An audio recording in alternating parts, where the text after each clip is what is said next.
Dans cette séquence, je te propose de découvrir la notion de masse volumique en revenant sur une notion que nous avons déjà abordée en classe de 6e, comment reconnaître de l'eau. Alors cette question, nous la sommes posée en 6e et nous y avions répondu avec un test chimique. Alors pour rappel, puisque c'est du déjà vu, on avait utilisé, si tu te souviens, du sulfate de cuivre anhydre, cette poudre blanche légèrement grisâtre, et on dépose une goutte d'eau sur du sulfate de cuivre anhydre.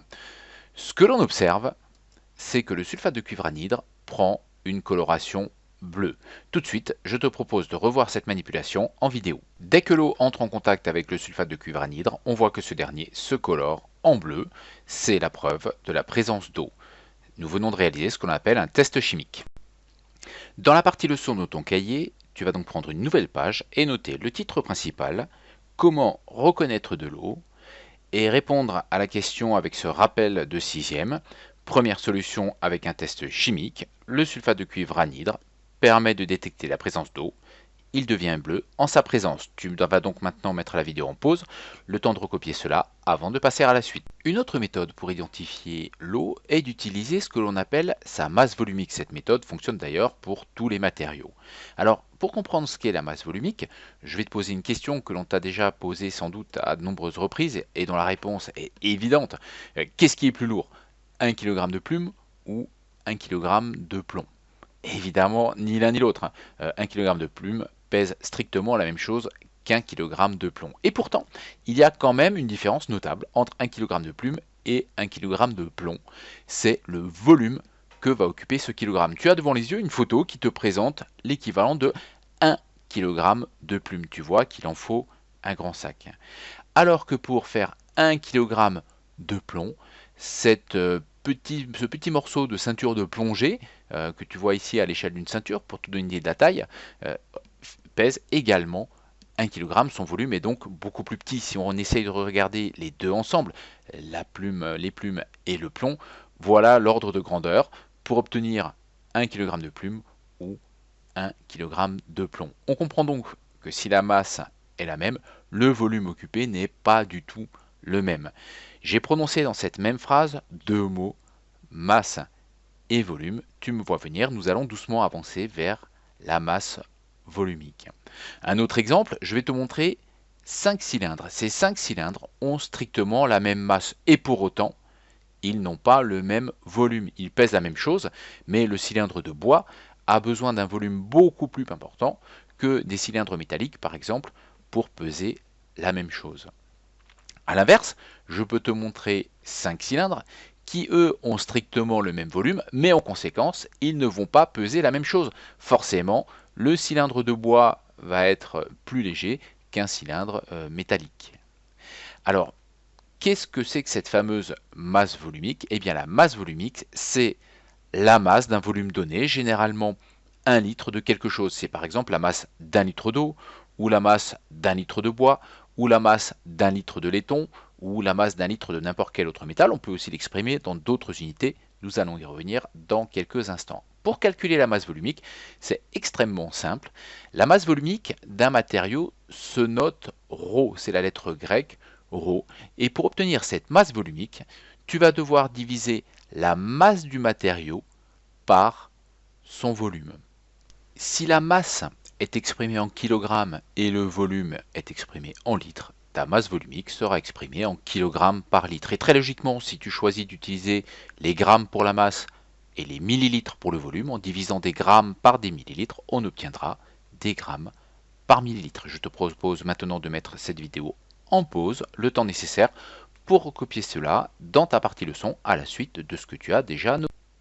Je t'ai présenté tout à l'heure 5 cylindres en te disant qu'ils avaient la même masse, mais de toute évidence pas le même volume. Alors, si je te posais la question, lequel des cylindres a la masse volumique la plus grande? Je répète, quel cylindre a la masse volumique la plus grande? Eh bien, pour essayer de répondre à cette question, nous allons prendre deux exemples concrets et utiliser cette formule, la formule de la masse volumique, ρ égale m sur v. Prenons un premier cylindre, celui que je viens d'entourer en rouge, et nous allons prendre des valeurs fictives. Imaginons que ce cylindre pèse 500 grammes et ait un volume de 1 litre. Sa masse volumique serait alors de 500 divisé par 1, donc 500 grammes par litre. J'ai choisi de diviser des grammes par des litres, j'obtiens donc des grammes par des litres.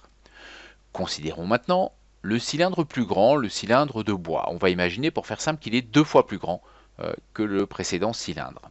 Puisqu'il est 2 fois plus grand, il a un volume 2 fois plus important, son volume serait donc de 2 litres. Calculons sa nouvelle masse, volumique. Eh bien, la masse volumique du cylindre entouré en bleu serait de 500 grammes. On rappelle que tous les cylindres ont la même masse, mais divisé cette fois-ci par le volume de ce cylindre qui est plus élevé que le cylindre d'avant, c'est-à-dire ici 2 litres. En divisant 500 par 2, on obtient 250 grammes par litre. Alors, qu'est-ce que l'on observe avec ce calcul très simple?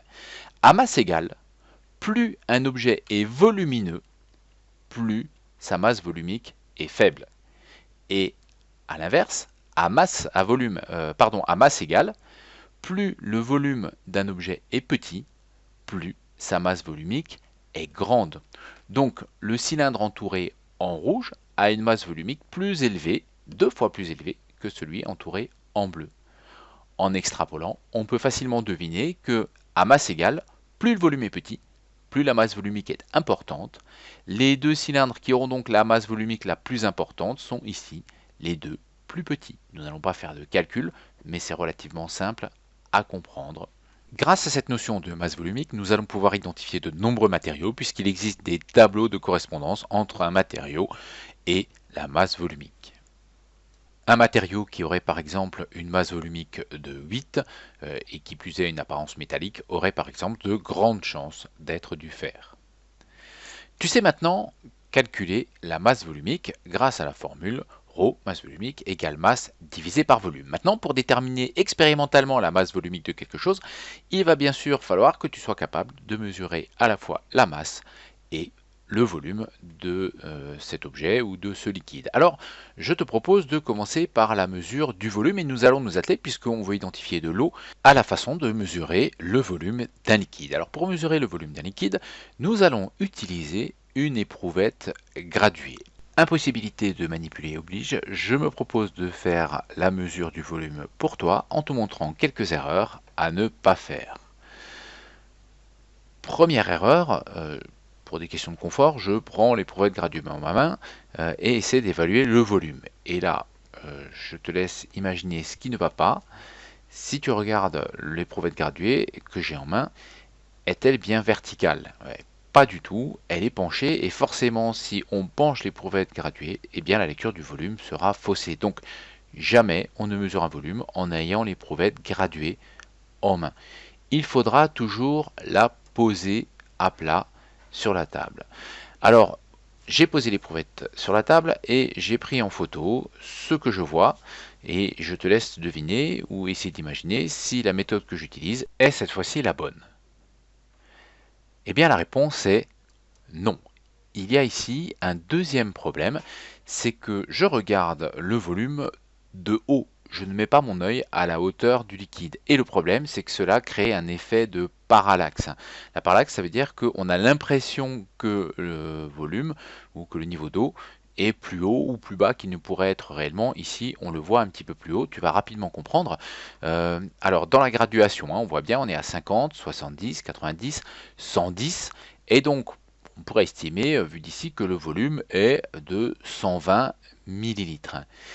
Mais si on regarde le volume, si on regarde l'éprouvette graduée correctement, c'est-à-dire en s'abaissant, puisque tu as maintenant devant toi enfin la bonne méthode, celle qu'il faut appliquer, c'est-à-dire ne pas hésiter à se mettre à genoux si nécessaire pour ramener son œil au niveau de la graduation, et tu verras qu'alors que vu d'au-dessus, on avait l'impression que le volume était de 120 millilitres. En abaissant son œil, on se rend compte qu'en réalité, le niveau de l'eau est bien en deçà du trait des 120. Donc il est extrêmement important de ramener son œil au niveau de la surface du liquide.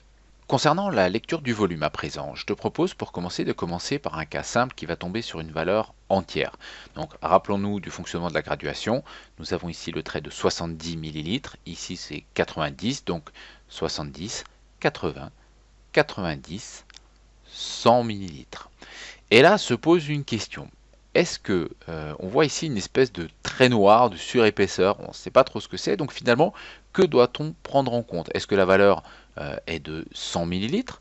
Est-ce que la valeur est celle du trait juste au-dessus? Est-ce que la valeur est au milieu? Comment doit-on lire cela? Alors pour savoir comment lire cela, il faut comprendre comment est graduée la verrerie en chimie, et il faut connaître un phénomène que l'on appelle le phénomène de bord, euh, parce que sur les bords des tubes, l'eau a tendance à remonter. Spontanément, l'eau remonte toujours sur les bords. Et donc, cette espèce de forme arrondie que l'eau formera toujours dans un tube s'appelle le ménisque. Plus le tube est fin, plus le ménisque va être important. Ici, on a un ménisque plutôt plus important que celui qu'on observait dans notre cas tout à l'heure. Et cette surépaisseur noire que tu vois ici correspond en réalité à la remontée de l'eau sur le bord qui donne cette impression-là. Exactement comme dans ce tube plus fin, on voit ici un côté un peu plus foncé lié à la remontée de l'eau sur les bords. Alors, ce qu'il faut prendre en considération lorsqu'on a un ménisque, eh bien, c'est le trait qui est juste sous le ménisque. En fait, on regarde sur quel trait se pose le ménisque et c'est ce trait-là qui va donner la valeur. Alors, si on applique ça à notre cas de figure, eh bien, on voit que le ménisque, cette épaisseur, est posée sur ce trait-là, le trait qui correspond exactement à 100 millilitres. Eh bien, il y a dans l'éprouvette graduée juste devant toi un volume de 100 millilitres d'eau colorée. Pour notre deuxième lecture de volume, nous allons incrémenter la difficulté d'un cran. Nous allons reprendre le cas de figure dont nous nous sommes servis pour montrer qu'il fallait avoir l'œil au niveau de la graduation. Alors, observe le volume et prends-toi quelques secondes d'abord pour essayer de déterminer toi-même quel est le volume d'eau colorée contenu dans cette éprouvette graduée. Si besoin, tu peux mettre la vidéo en pause, le temps de réfléchir, car nous allons amener assez rapidement la réponse. Alors, voyons d'abord le trait à considérer pour le niveau d'eau. On a bien expliqué que c'était le trait qui était sous le ménisque. Donc, c'est bien ce trait-là qu'il va falloir considérer. Reste maintenant à trouver la valeur du volume représenté par ce trait. Donc c'est la même éprouvette graduée que tout à l'heure. Donc on a bien compris que ça allait pour les grands traits de 10 en 10. Donc on est à 70, 80, 90, 100, 110, 120. Donc la valeur à mesurer est comprise entre 110 et 120. Et bien entre 110 et 120, tu pourras observer 5 intervalles qui représentent donc très logiquement 2 millilitres chacun. Donc le premier petit trait va représenter 112 millilitres, 114 millilitres pour le suivant, 116 pour le suivant et enfin 118 juste avant le grand trait suivant qui vaudra 120. Et donc le volume contenu dans cette éprouvette graduée est celui indiqué par le trait de 116 millilitres. Il y a donc un volume de 116 millilitres à l'intérieur de cette éprouvette graduée. Tu sais maintenant mesurer un volume, même si une dernière difficulté peut encore subsister, en l'occurrence être capable de trouver la valeur d'une graduation en fonction de l'éprouvette graduée que tu as devant toi, puisqu'évidemment il existe plusieurs sortes d'éprouvettes graduées. Alors pour terminer, je te propose deux exemples. Tu vois deux éprouvettes graduées avec des graduations qui n'auront pas la même valeur. Prenons pour commencer celle de gauche et essayons de voir ce que chaque petit intervalle ici peut représenter. Alors, nous passons de 200 à 250, d'un grand trait à un autre grand trait. Donc on peut assez rapidement observer que les traits de moyenne taille vont représenter 10 millilitres. Ça nous fera 200, 210, 220, 230, 240, 250. Ça colle. Alors si un grand trait, enfin un moyen trait pardon, vaut 10 millilitres, que vaudra le trait un petit peu plus petit? Mais là encore, c'est relativement simple. Si nous avons 200 et que la moyenne graduation au-dessus vaut 210, eh bien la petite graduation entre les deux vaudra 205. Donc chaque intervalle ici, on comprend facilement, vaudra 5 millilitres. 200, 205, 210, 215, 220, 225, 230, 235, 240, 245, 250, etc. etc. Même opération, donc si tu as compris celle de gauche, celle de droite sera encore plus simple puisque on voit que l'on passe de 150 à 170, donc le trait du milieu ici, le grand trait du milieu est forcément 160. On ne l'écrit pas simplement pour ne pas encombrer inutilement l'affichage sur les prouvettes graduées. qui aurait l'effet contraire de simplifier la lecture. Donc on passe de 150 à 160 et on voit ici que à chaque fois qu'on a un petit trait, on a 1, 2, 3, 4, 5 intervalles pour passer de 150 à 160. Donc c'est la même éprouvette graduée que celle que nous avons utilisée tout à l'heure et elle représente des volumes allant de 2 en 2, 150, 152, 154, 156, 158, 160, 161, 162, pardon, 164, 166, 168, 170, etc. Donc cette opération, cette petite gymnastique, il faut être capable de la faire et de déterminer quelle valeur vaut une petite graduation, sachant que le volume que l'on a à mesurer ne tombera pas forcément sur une valeur entière.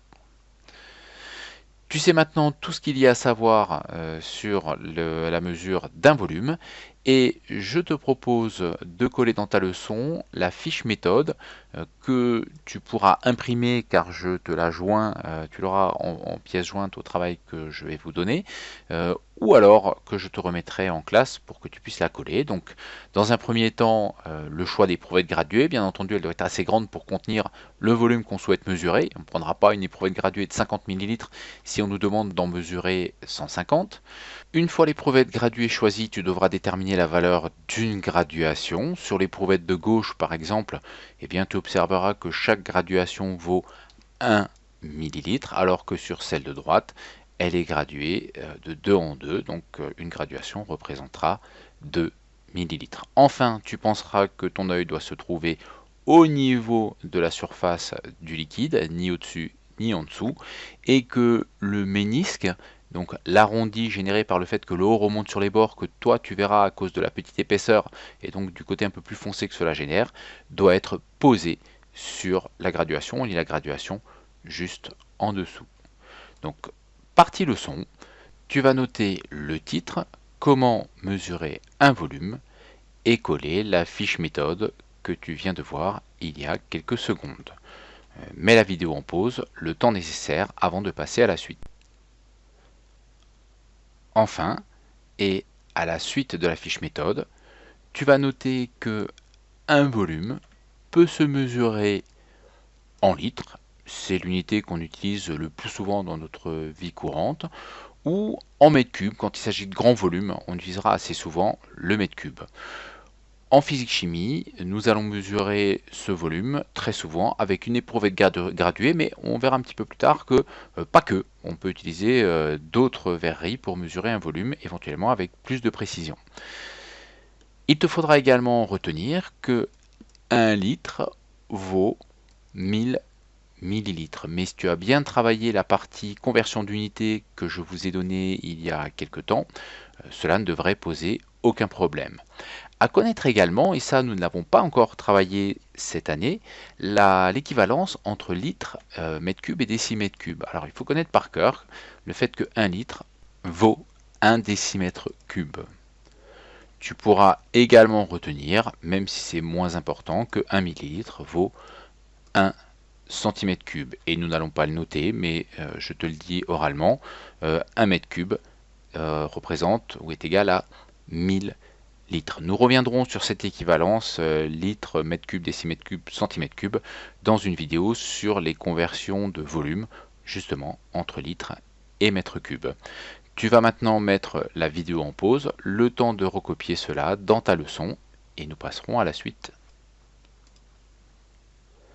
Sache pour finir cette partie sur les volumes qu'il y a bien d'autres moyens que l'éprouvettes graduées, je viens de le dire tout à l'heure, pour mesurer des volumes. Alors quelques exemples, en chimie nous manipulons assez régulièrement dans des béchers. Alors il faut savoir que les béchers sont également gradués en volume, mais que les graduations sont très grossières, peu précises et ne permettent d'avoir un ordre de grandeur du volume. De la même façon, pour une fiole graduée, on aura un Erlenmeyer ici, on aura exactement le même manque de précision, ce n'est vraiment qu'une approximation.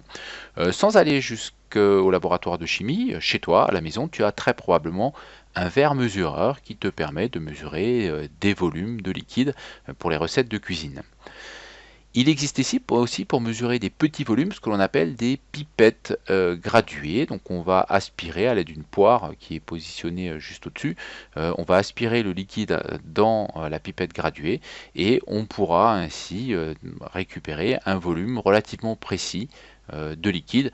Cette méthode est adaptée plutôt pour les petits volumes. Et puis pour finir, il existe, et c'est extrêmement précis en chimie, ce qu'on appelle de la verrerie jaugée. C'est le cas ici pour les 2 pipettes jaugées et c'est le cas également de la fiole jaugée. Alors qu'appelle-t-on de la verrerie jaugée?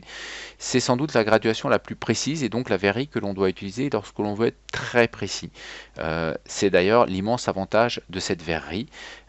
On voit ici qu'il y a juste un trait et un volume. Idem ici. Alors il y a un trait sur lequel on doit arrêter le volume au début et puis un trait, le trait du bas, qui entre ces deux traits, on sait qu'on a exactement 20 millilitres. Ici, pour la fiole jaugée, on a un trait qu'on distingue à peine sur la photo qui est là, juste sous le ménisque. Donc, immense avantage de la verrerie jaugée, eh bien, c'est qu'elle est très précise. Par contre, inconvénient, eh bien, avec une verrerie jaugée, on ne peut mesurer qu'un volume donné. Par exemple, avec cette fiole jaugée, on peut mesurer 200 millilitres, rien d'autre, pas 250, pas 150, non, c'est 100. Donc, si on veut mesurer d'autres volumes, il faut d'autres fioles jaugées et ça nécessite d'avoir beaucoup de verreries pour avoir tous les volumes possibles à disposition. Voilà, je nous en finis avec ça pour les volumes et je te propose maintenant très rapidement de passer à la masse. Je te rassure, la partie mesure de masse va être beaucoup plus rapide que la partie mesure de volume parce qu'elle est beaucoup plus simple. Nous allons utiliser dans les laboratoires de chimie et en chimie en général une balance électronique, une balance de précision. Alors on va appeler ça balance de précision simplement parce qu'elle a une précision de l'ordre de 0,1 g. À titre indicatif, la balance que tu as probablement chez toi dans la cuisine, si tu en as une, est précise au mieux au gramme près, voire à 2 grammes, voire même à 5 grammes pour certaines balances. Donc on a rarement des balances, même jamais, précise à 0,1 g dans la cuisine. Et donc pour mesurer la masse d'un objet solide, c'est simple, il suffit de poser l'objet sur la balance et la balance affichera la masse de l'objet. Bien entendu, il faut que au départ, avant que l'on pose l'objet dessus, la balance affiche 0 g. Sinon, il faudra faire un petit réglage dont on va parler tout de suite pour qu'elle affiche justement 0 g. Lorsque l'on va vouloir mesurer la masse d'un liquide, les choses vont se compliquer un tout petit peu, mais tu vas voir que pas beaucoup. Alors pour mesurer la masse d'un liquide, je vais poser sur la balance une éprouvette graduée. Cette éprouvette graduée, bien sûr, pèse sur la balance. Et donc si je rajoute du liquide maintenant dans l'éprouvette graduée, la balance va peser non seulement la masse du liquide que j'aurai ajouté, mais aussi malheureusement la masse de l'éprouvette graduée que j'aurai posée dessus au départ. Et c'est là qu'intervient un bouton extrêmement pratique sur la balance. Lorsqu'elle n'affiche pas 0 et que l'on veut qu'elle affiche 0, qu'il n'y ait rien dessus ou qu'il y ait quelque chose dessus, on va utiliser le bouton TAR. TAR signifie qu'elle va annuler la masse de ce qui est posé dessus et ne mesurer à partir de là que ce qu'on rajoute. Très pratique aussi en cuisine. Si vous avez une balance de cuisine, vous pouvez mettre un récipient, appuyer sur le bouton TAR et vous rajoutez les ingrédients. Et vous ne pèserez donc que les ingrédients et pas le récipient en cuisine. Donc j'appuie sur ce bouton TAR et on voit que la valeur passe à 0 avec l'éprouvette graduée dessus. Et maintenant, il n'y a plus qu'à rajouter le liquide dans l'éprouvette graduée et la masse affichée par la balance est celle du liquide. Rien de très compliqué et je te propose donc de noter cela très rapidement partie leçon. Donc à la suite de ce que tu as déjà noté, tu vas donc noter le titre, comment mesurer une masse et coller la fiche méthode que je te remettrai encore une fois en classe ou que tu peux imprimer grâce à la pièce jointe au travail que je vous ai donné. Et nous allons simplement la commenter. Donc lorsque on veut mesurer le volume d'un liquide, d'abord on tare la balance avec l'éprouvette graduée posée dessus. Cela signifie que l'on pose l'éprouvette graduée dessus et on appuie sur le bouton tare pour qu'elle affiche 0. On verse ensuite le liquide dans l'éprouvette graduée et pour finir, on va lire la masse du liquide sur la balance. Donc je te propose de mettre la vidéo en pause, le temps de noter le titre et de coller la fiche méthode en la commentant si nécessaire. À la suite de la fiche méthode, tu noteras en guise de conclusion qu'une masse se mesure en kilogrammes avec une balance. On notera également l'équivalence, 1 kg égale 1000 grammes, même si on connaît déjà cette équivalence, puisque nous avons travaillé il y a peu de temps les conversions d'unités. Donc là encore, mets rapidement la vidéo en pause, le temps de noter cela. J'apporte juste encore en précision que nous ne parlons ici, notons que les kilogrammes, mais qu'il existe bien sûr d'autres unités de masse. Les systèmes anglo-saxons, par exemple, utilisent d'autres unités que le gramme et le kilogramme, et que nous-mêmes, dans notre quotidien, pouvons utiliser d'autres unités, comme la tonne, qui vaut 1000 kg, pour des masses très lourdes, ou encore la livre qui vaut 500 grammes. On parle d'une demi-livre de beurre pour une plaquette de beurre qui vaut 225 grammes. Voilà, il en existe d'autres, mais ce dont nous aurons besoin en physique-chimie est essentiellement le gramme, le kilogramme, en sachant qu'un kilogramme vaut 1000 grammes. Mets la vidéo en pause et note cette conclusion à la suite de ce que tu as déjà écrit dans ton cahier. Comme nous l'avons fait pour les volumes, eh bien, je te précise que si nous utilisons en physique-chimie une balance de précision, il existe d'autres types de balances, comme par exemple la balance de cuisine, qui est très similaire à la balance de précision, mais comme son l'indique, elle n'a pas la même précision que la balance de précision. Souvent, elle est précise seulement au gramme, à 2 grammes, voire à 5 grammes près. Tu as aussi des balances qui ne sont pas digitales, qui restent des balances à aiguille, sur lesquelles il faut savoir lire la valeur. Ce n'est pas très compliqué. Il y a également les balances dites de Roberval. Alors celles-ci, on les utilise un petit peu moins aujourd'hui, on peut les voir encore sur certains marchés. Peut-être que certains d'entre vous ont encore manipulé ces balances à l'école primaire. Et là, on utilise simplement l'équilibre entre deux plateaux. Donc on va rajouter des masses marquées. Les masses marquées sont des masses de masses connues. Donc il y a des masses de 500 grammes, 200 grammes, 100 grammes et plus petits. Et on va rajouter des masses sur un plateau jusqu'à ce que les deux plateaux arrivent à l'équilibre. Et lorsque les plateaux seront équilibrés, eh bien la somme des masses que nous aurons sur un plateau vaudra la masse du livre. Enfin, une balance un peu plus anecdotique, mais que l'on peut encore trouver sur certains marchés, c'est la balance romaine. Alors le principe de la balance romaine est relativement simple. On suspend la balance romaine au plafond ou à un crochet suspendu à un parasol, peu importe, et on va suspendre ici le sachet de ce que l'on veut mesurer, et on va déplacer cette masselotte. Et cette longue tige ici est graduée. Plus l'objet qui va être suspendu ici sur ce crochet là est lourd, et bien plus il faudra déplacer notre masselotte vers l'arrière. Tu sais maintenant tout ce que tu as à savoir sur la mesure d'une masse et d'un volume, et tu es donc capable de mesurer la masse volumique de n'importe quel liquide. Alors je te propose maintenant de prendre une petite pause, le temps d'assimiler tout ce que nous avons vu là. Nous avons vu beaucoup de choses, et ton prochain travail, qui fera l'objet d'une vidéo, je te rassure, beaucoup plus courte, et durant lequel tu auras par contre un petit peu plus à réfléchir, sera d'essayer de me déterminer la masse volumique de l'eau à partir des deux seules photos que tu as devant toi à l'écran.